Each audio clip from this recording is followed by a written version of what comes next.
Hello everyone and welcome to the STC Ultimate Ascension 2025. I'm here today commentating our first match of the tournament, Chris versus Shane in round 1. I'm joined by my lovely co-commentators, Gavin, One Caught, and Mal Messiah. So yeah, we're looking at a really close match here today, guys. You know, Chris versus Shane, two of the best players in the world for sure, and we haven't actually seen them match up against each other in a tournament yet. However, these two just feel like a great match against each other. I mean, you have Chris who skip major against Shane who's a skipless major, you know? So what are your guys' predictions heading into this match and Fuyu Village? I think Chris is gonna win. I'll go first. Chris is easily going to take the 3 skip maps, and Shane will take the skipless one, which is T-Dash and Fuyu. But Chris actually does have a chance to tie him on Fuyu, especially looking at these runs in practice. They're both going for the beginning strat, which actually isn't that hard if you practice it. And they both seem to be even as well. Yeah. I'm assuming there's not that big of a ping difference. Yeah, we are in Ashburn, Virginia, so it is Chris's home server. However, I expect they were basically on equal ping today. Yeah, it might be getting like consistent 0.1 in lag or a bit less. And I'm gonna go out of round 1. Sorry. What's your predictions? I'm gonna go out on a limb and say I think Shane is gonna win one of the skip maps, but Chris, I might have him on Fuyu Village. I just feel like Chris is super strong at the house strat at the start, and his movement throughout the map is decent enough, and Shane already falters with the death. Yeah, I mean, Shane has been known to falter to Trinity Shred before in inconsistency. And honestly, but if I'm Shane, I'd already be worried because, you know, his main draw of being a skipless player is that you're consistent, but if you're unable to finish these skipless routes consistently, then, you know, you're just not going to get very far. So 31-9 for him. Round 2 already. I'm going to set it to 15-second intermission. Alright, here we go. Round 2. Yeah, Chris set the first 19-6 with the house strat a while ago now, so, you know, he should be one of the best at that strat, but Shane... Getting a little bit of time on that big jump there. Oh. Yeah, this is Chris slightly in the lead. Shane caught back up. Oh, a tie 19-8. Yeah, these usually look like 0.7 runs to me. Yeah. Yeah. I'm curious who we're going to see the first 0.7 IGT from, because I do expect, you know, and both of them looked very consistent. Even though Shane, you know, the death in round 1, I already wouldn't be super worried about it, because if you're able to finish round 2 out, then, you know, more than likely everything will be fine, however. Whoa! Whoa! What? A big launch from both competitors. That's... What was that? It looked like an headshot from Shane. Chris should have this on video. I don't think either is equal 0.8. 0.7 from Shane. What the fuck? What happened? That was... I didn't see any tilt, but... No, that looked legal. That's just very interesting. All right. Just Shane needs to skip on Fuyu and save time. Round 4 here. I mean, is this going to be like an Arn situation where, you know, we find a skip mid-tournament?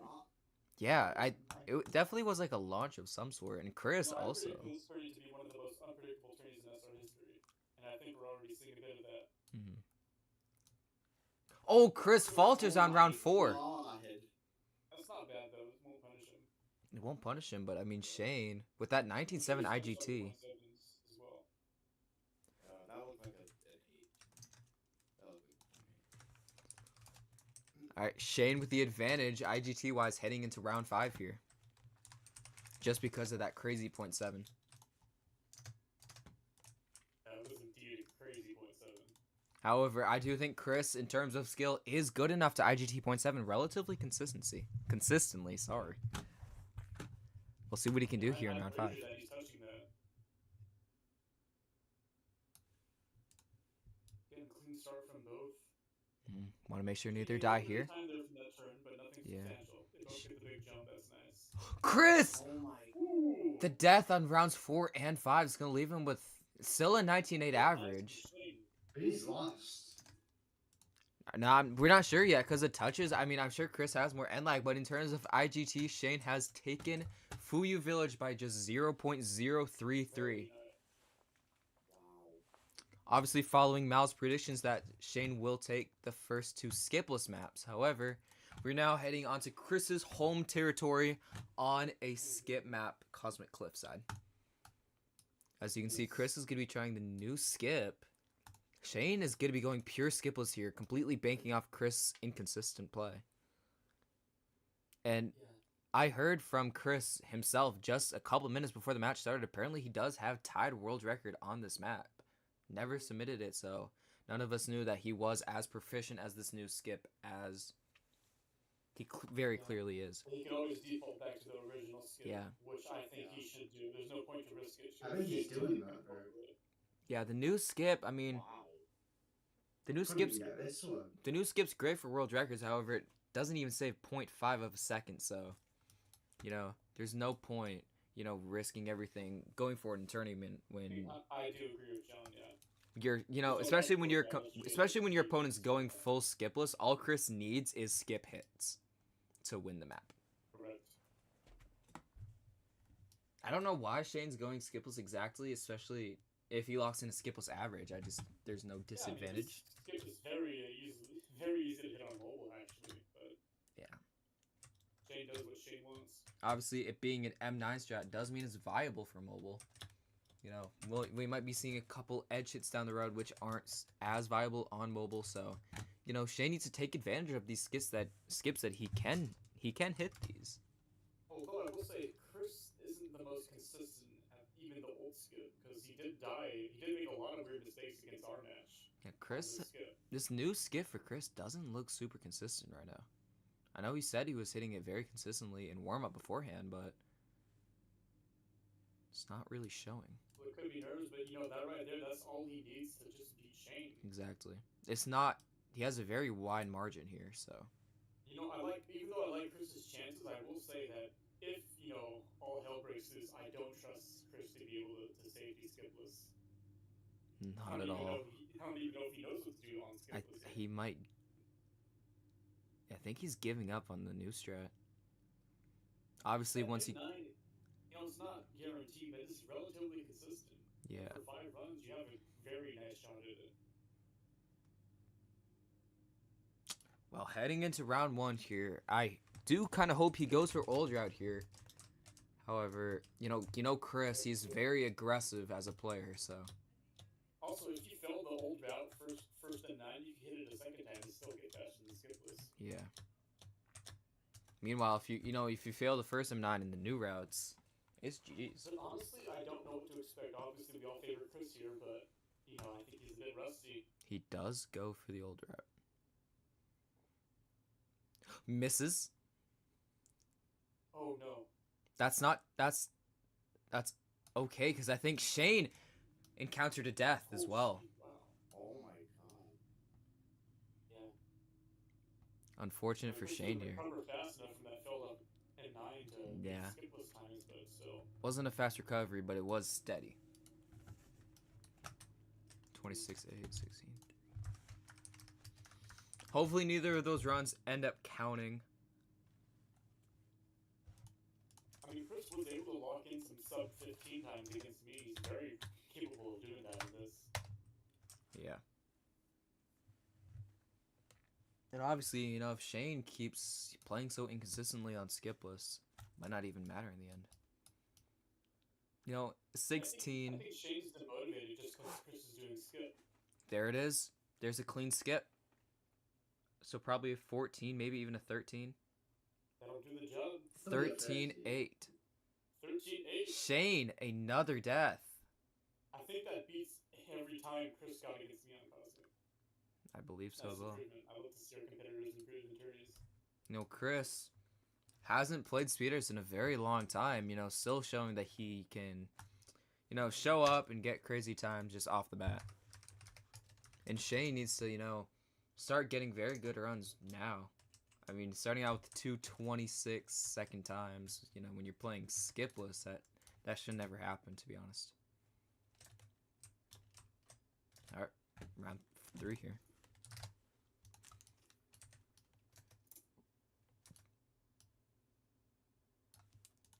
Lag. Chris is saying he lag started. We usually don't start for lag. Shane. Another death. Shane It cannot. shouldn't matter anyways. I don't know. Yeah, Shane You wasn't can't see him, right? Alright, we're gonna be redoing Chris. Shane is just gonna take the DNF.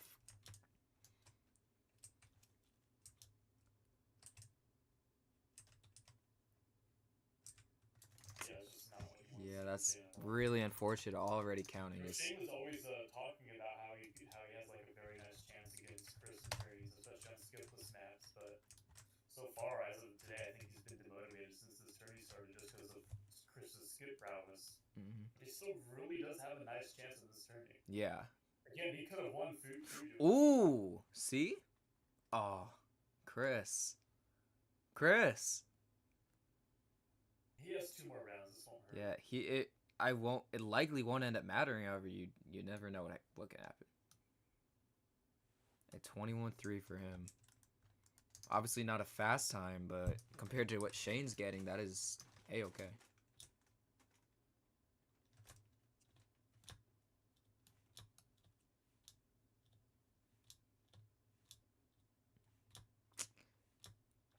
Obviously, I did expect Chris to win Cosmic Cliffside.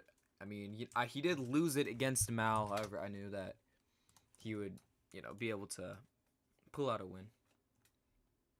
Oh. Not as consistent as I thought he would be, though. I mean, this is not good.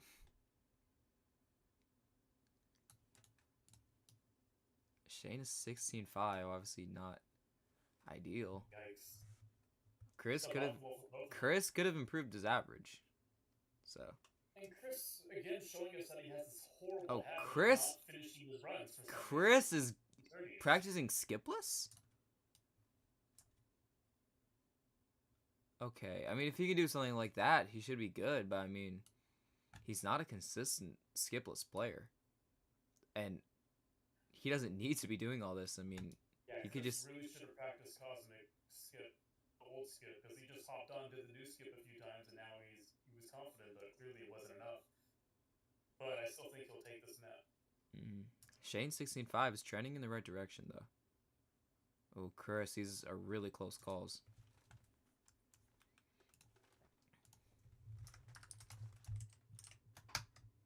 I'm not sure if Shane can win if he doesn't go for skip on this round. I just don't know if it's mathematically possible, but we will see. Round 5.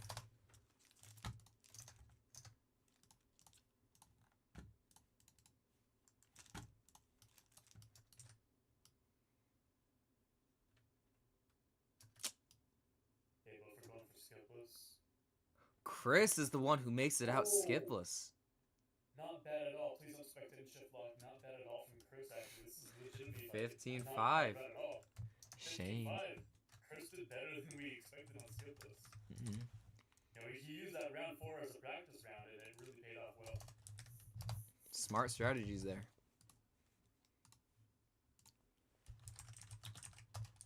Yeah, you know, Chris boosting his turning IQ reputation after it was heavily damaged in his last match with Melon. Yeah, for sure. I mean, I wasn't sure after, you know, that when he stopped, because, you know, that could have improved his average, but I do think taking the practice there was definitely the way to go. Definitely paid off in the end. For sure, and this next map is T-Dash, right? Yep. Tropical Dash. So, do keep in mind, guys, the end zone on this map is a little broken. It doesn't always trigger before the death, so some runs that finish as DNF may actually be retimed to a successful run. So, just keep that in mind while you're watching the live stream. That might not be 100% accurate. Chris was practicing this map a little bit right before the tourney started, but didn't seem to be the strongest on that. I don't even know what touches he got, because he never was able to trigger the end card. But Shane's looking strong on here. I mean, he did face Noah on this map in his last tourney match, and he was actually able to trail behind Noah like relatively consistently. I mean, There's a big gap on that. Chris though. I And mean, he Shane was. also a 29-2 holder. Chris was able to get 29 3 touches and 29 4 touches, so I do expect him to be competitive. This is a very competitive skipless match. I think this is a better skipless map for Chris. I actually think that Chris might have like a little bit of a mental factor impacting him this match, because even though he knows that that he can still get accepted his touches if they fuck up, he's still gonna be pissed off if they don't even count the end card. Yeah, for sure. I mean, that's always a part of it. I mean, even just talking about end lag in general is always demotivating to have a slower IGT than what you really deserve. Even if you know you're playing well, that can it can really throw off your mental game. And I'm sure, a DNF really pushes that to the extreme. Just looking at Chris's lines, I just don't trust him to be able to be consistently ahead of Shane. I don't think his lines are terrible. I mean, 29-4 material for sure. Yeah. I mean, that probably touched .3. I mean, that's all he could do. I mean, Shane is capable of being consistent on this map, but you never know. All right, round 1. I mean, we didn't really see a lot of it, but I mean, it's not all just about the end zone. There is 29 seconds of the rest of the map that is very dangerous. Round 1. Chris has a very solid opportunity to, lock in a match win almost. Obviously, we're not exactly sure how Fury Village plays out, but winning this map would be huge for Chris as he is favored on the next 2. That's true. Oh, Shane runs off. I believe he turned to right on that. Yeah. Took too sharp. It's hard to see because John's spectating the shift flop. It has nothing to do with that. It does. Chris is going to end up finishing a solid run. A decent run from the looks of it. Oh, that definitely.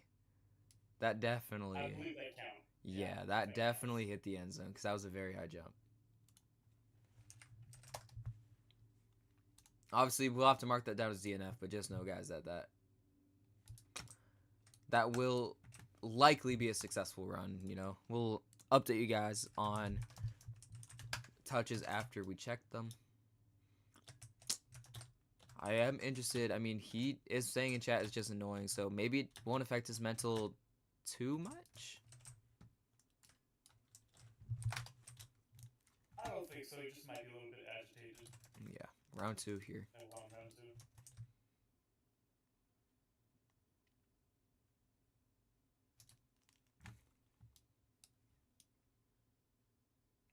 Shane gaining a little bit of Chris. Chris is honestly just having a good race here. I mean, yeah, Chris gained a little bit of time back with that. Yeah, Chris is a decent margin ahead of Shane. That'd be lead over Shane. 29-5 IGT tie. Not bad, especially accounting for their potential end lag. Yeah, Not for bad sure. at all.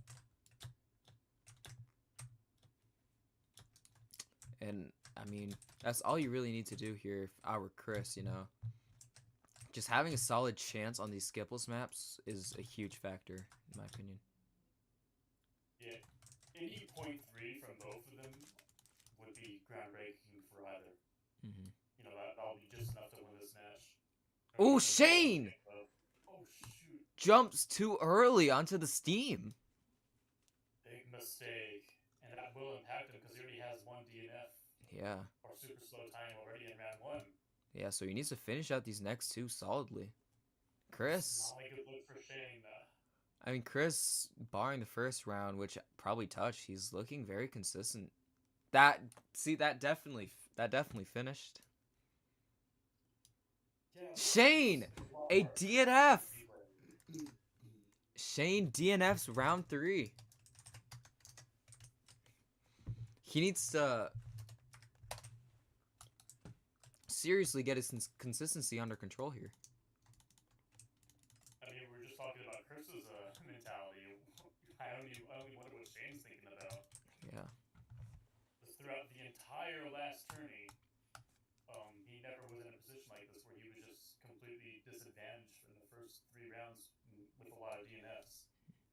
However, I mean, Shane is still a very clutch skipless player. I mean, I wouldn't say he's out of it at all. He seems to be on a decent run, neck on neck with Chris now.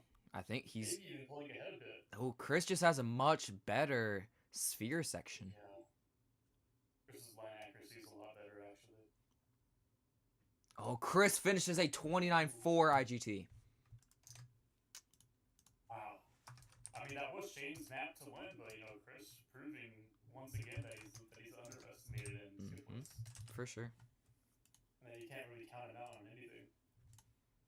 I would assume that Chris did take that, which is detrimental for Shane, but that could very well be a tie. I mean, well, we still do have round 5 here. I mean, a really good run from Shane here could completely flip things. Oh, that was very early. Shane already looks far behind for some reason. I'm not sure why. It could be start lag. Chris, I mean, he knows that he's locked in a good average. Shane! Ooh, that's terrible. And Shane, he has 2 failed runs, so that will completely... That'll do it. Counting. I thought last round was round 5. Wow. 32-3 for Shane is going to end up counting. Oh. No. Oh, wait. No. Yeah, so Shane ends with a 30.4 second average. So Chris takes Tropical Dash pretty convincingly. Practice 1 on Autumn Woodlands. I mean, this is all Chris needs to put it away. Yeah, I don't even know if Shane's going to be going for skip, even though it's very doable for him. Shane seems to be going for the wraparound skip. Harder and slower skip than what Chris is using. I swear Shane could easily just go for this M9. I swear I've seen him do it before last year. I think Gavin taught him how to do that. Yeah, Chris just learned about this M9 literally right before this match started. Yeah, he just already showed. From my experience, personally, possibly the most consistent M9 in the game. Possibly. Obviously, if not one of. I mean, when you're someone like Chris... Veg, why are we mini-coaching? He can do whatever he pleases.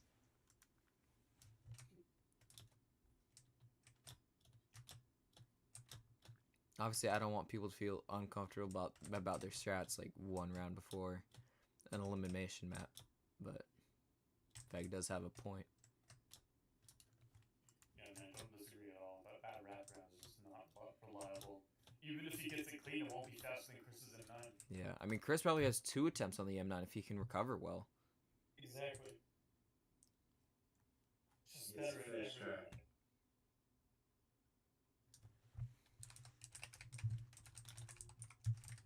Yeah. I don't know, Shane should have prepared better for this, because he could easily just have practiced on an M9 avatar. Yeah, I don't know why, he's like... He sees Chris getting 13-second times, with an M9, and he's going for strats that get maybe 16-second time at best, and he's not executing them all either. So he's setting himself up for failure, setting himself to basically pray for Chris to somehow not hit 3 of these 5, which seems very unlikely. Round 1 here. However, if Chris does get off to a slow start, missing it twice in a row, which obviously would be very unlikely, but it can happen. Shane might actually maybe have the advantage if he can play consistently. However, I expect Chris to just hit it first try. Shane is on a decent run, but it doesn't matter. If Chris just gets solid runs, there's nothing Shane can do. 13-8. Shane's gonna finish at 17. It's just not fast enough. I can't think of anything else Shane could possibly do in this avatar. He needs to just switch to an M9. Yeah, he needs to give up his strategies and just M9, maybe even go for the faster M9 that is using R6 world record. That's very inconsistent, but it can be done and is faster than, Chris's strategy. However, I don't think he's going to do that. Chris hits the M9 yet again. I mean, that just shows if Shane, you know, if he really wanted to, he was definitely able to practice and get that consistently. I mean, Chris running away with another 13-8. That's all he needs. I mean, he has 3 attempts just to do that once more. Not even once more. He just needs literally any finish, basically. And he should be good to go. If I'm not wrong, whoever loses this is in a very hard position. The route to victory after losing this match is very, very rough. Filled with, you know, top 10 players. Chris hits the M9 for the 3rd time. A solid run here will lock in the win for Chris on map 4. 13-7 Shane DNFs. Good time. Wow. What? Oh my goodness. Good one. And that's commentary from Gavin there. Yeah, sorry, no, I've been doing homework. I've been watching. Alright, I mean, we're going to finish out Autumn Woodlands. Falling asleep. Maybe Shane. Yeah, Chris is just going to go for the edge hit strats now. Just try to get as fast of a... Couldn't even do the backup. Well, it doesn't matter. I mean, I know. Shane is struggling to even get on top of the house. He's not even going to be sub-skipless now. Go over the roof, Shane. Shane could have easily just opted for the M9. He would have had a decent chance. Yeah. Or maybe the Intas route. Like, which still gives like a 15-second average. Yeah. I mean, that definitely would have been much more competitive than his strategies.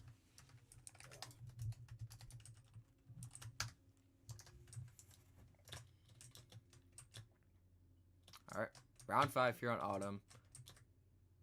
Not much to see, however. I mean, maybe Chris can improve his average, get a very good time. I mean, you know, Shane got so lucky last tournament. He made it to top 3. But in the Ultimate Ascension, looks like it's going to be Shane's Ultimate Descension. Ooh. I mean, I want to say a lot of Shane's run in the last tournament was not luck. I mean, he beat great competitors like Mal, you know, sending them home. Chris, a 12-2, will improve his average.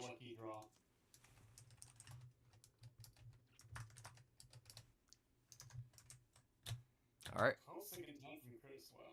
Yeah.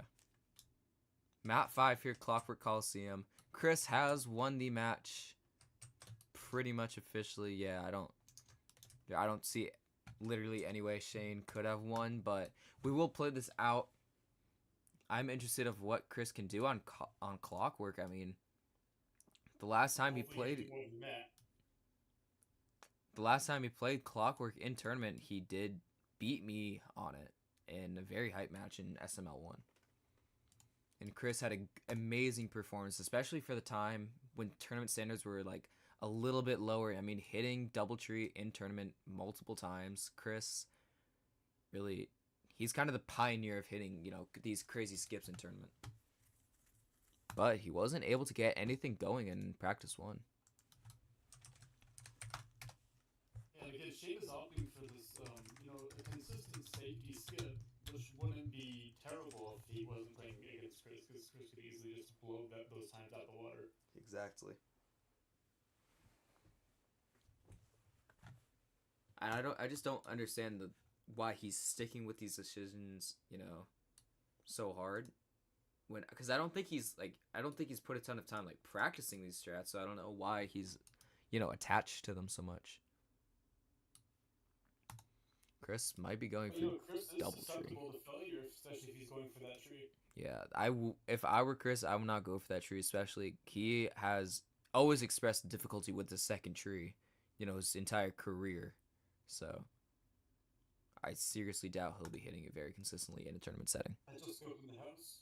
Yeah, not too much slower. And you know, if Shane, if he doesn't go for this double tree, Chris, even if he safeties house, will still be faster than anything Shane can get. Oh. Not super consistent, though, from Chris. I don't think either of them finished a practice run. So I'm very curious on what's going to happen here in round 1.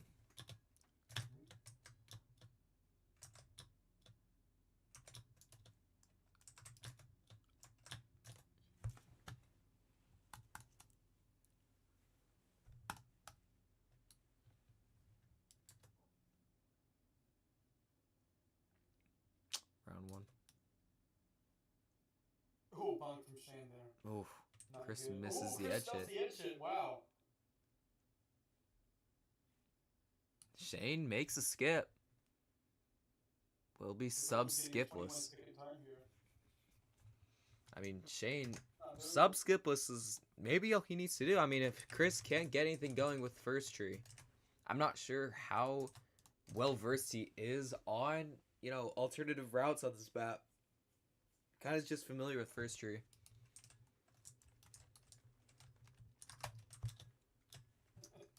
Seriously mentally impacted by that edge hit fail there. I mean, could be, you know, subconsciously, like, he misses again. These are very, Oh, wow. very close misses for Chris. I mean, oh, but Shane. A very weird attempt from Shane there. Yeah, he takes the DNF. I mean, so far Shane's looking like the stronger competitor on this map. Yeah, I mean, Chris starting with 2 DNFs is just one bad run away from giving up the map.